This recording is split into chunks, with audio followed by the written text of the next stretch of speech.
Assalamualaikum warahmatullahi wabarakatuh, Sobat RH sekalian.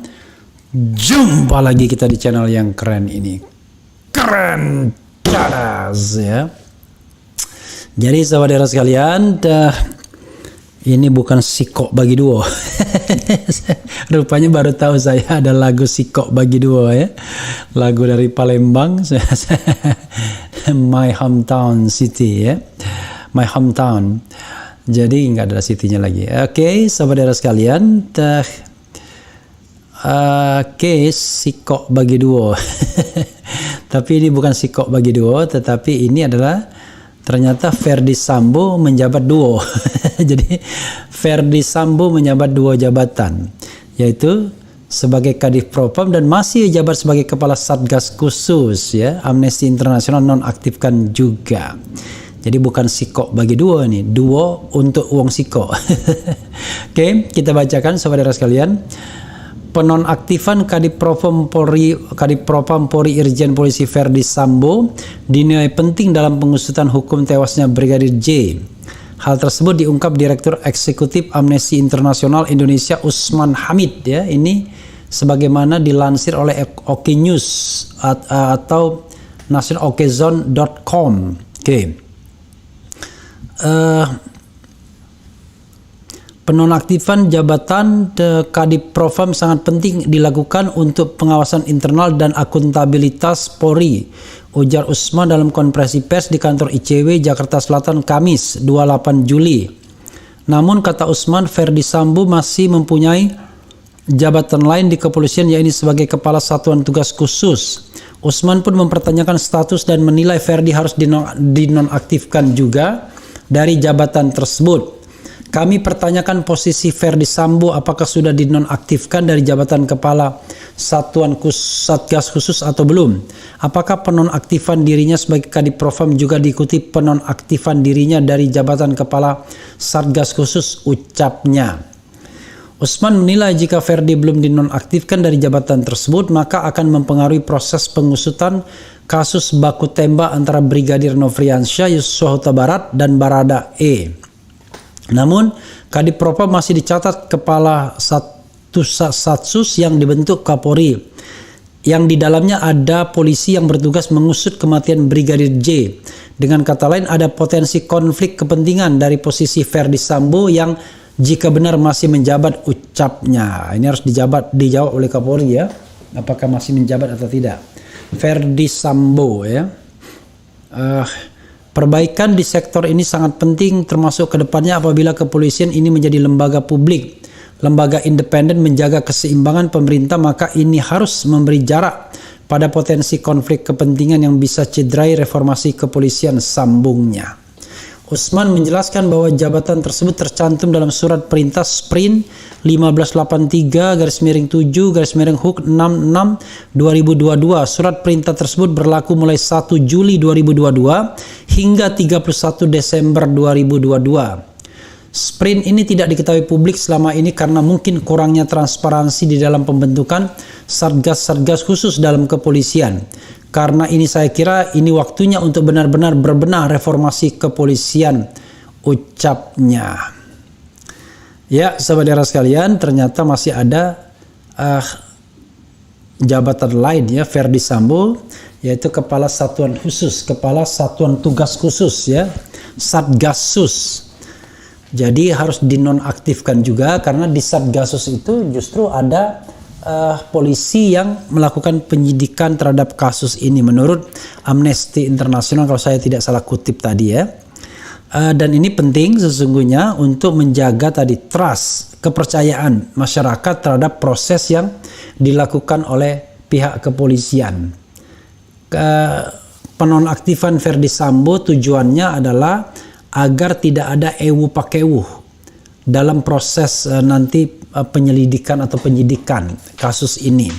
Karena kalau dia masih punya jabatan, maka tentu saja siapapun yang melakukan penyidikan, misalnya pangkatnya di bawah Ferdy Sambo, ya pasti akan ewu pakeu karena menghadapi atasannya. Walaupun tidak tertutup kemungkinan, walaupun dia sudah pensiun sekalipun, atau dia dinonaktifkan misalnya, ya tetap saja dia akan ada perasaan tidak enak ya kepada atasan. Tapi itu jauh lebih mending kalau seandainya dia dinonaktifkan ketimbang dia masih in power. Kalau in power tentu dia memiliki kekuasaan untuk memerintahkan yang lain atau melakukan hal-hal yang berkesesuaian dengan kewenangan dia. Sobat era sekalian, kasus ini tidak berat sebenarnya, ringan menurut Susnodo Aji, semuanya jelas ya. Korbannya jelas, kemudian yang menembak paling tidak mengaku ya, jelas juga. Lokus deliktinya sudah bisa diperkirakan antara pukul 17 sampai 17.11 kira-kira begitu. Kemudian lokus deliktinya sudah ditentukan di rumah dinas Verdi Sambo di Duren 3. Kemudian sudah bisa ditentukan juga tempus deliktinya kira-kira pukul 8 Juli 2022. Apalagi ya. Jadi semuanya sudah jelas, ada proyektil, peluru dan lain sebagainya. Tetapi memang sampai saat ini herannya belum ada yang dinyatakan sebagai tersangka. Even mereka yang mengaku menembak seperti Baradae tidak ditetapkan sebagai tersangka. Padahal dengan adanya korban atau katakanlah seseorang yang matinya tidak wajar, maka tentu mereka yang menyebabkan kematian tersebut harus diproses di pengadilan.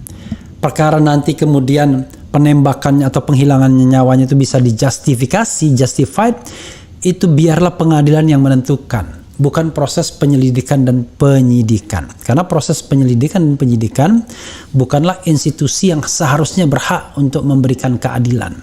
Yang berhak memberikan keadilan sekaligus pembersihan nama itu adalah pengadilan, seandainya tidak terlibat.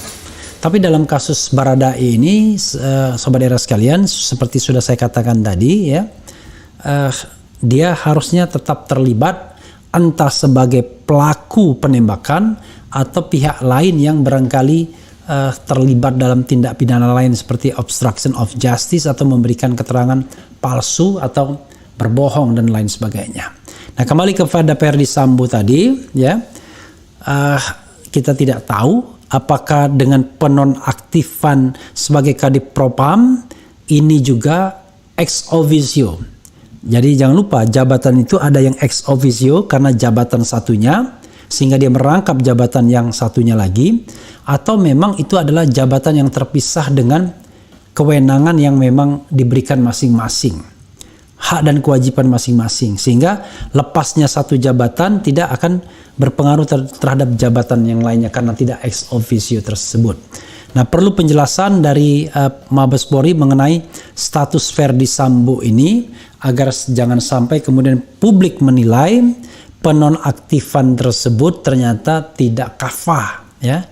Tidak penuh, hanya sebagian saja jabatannya, sementara jabatan lain yang lebih strategis atau bukan mungkin sama strategisnya atau ya kurang sedikit strategisnya itu tetap diemban Verdi Sambo dengan pangkat bintang 2, Inspektur Jenderal.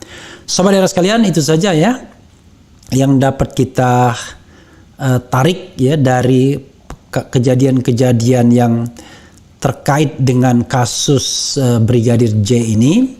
Yang jelas setelah otopsi dilakukan pada Rabu kemarin sampai sekarang belum didapatkan kejelasan. Semua pihak masih bekerja, Komnas HAM masih bekerja, tim khusus masih bekerja, entah Kompolnas juga masih bekerja atau tidak.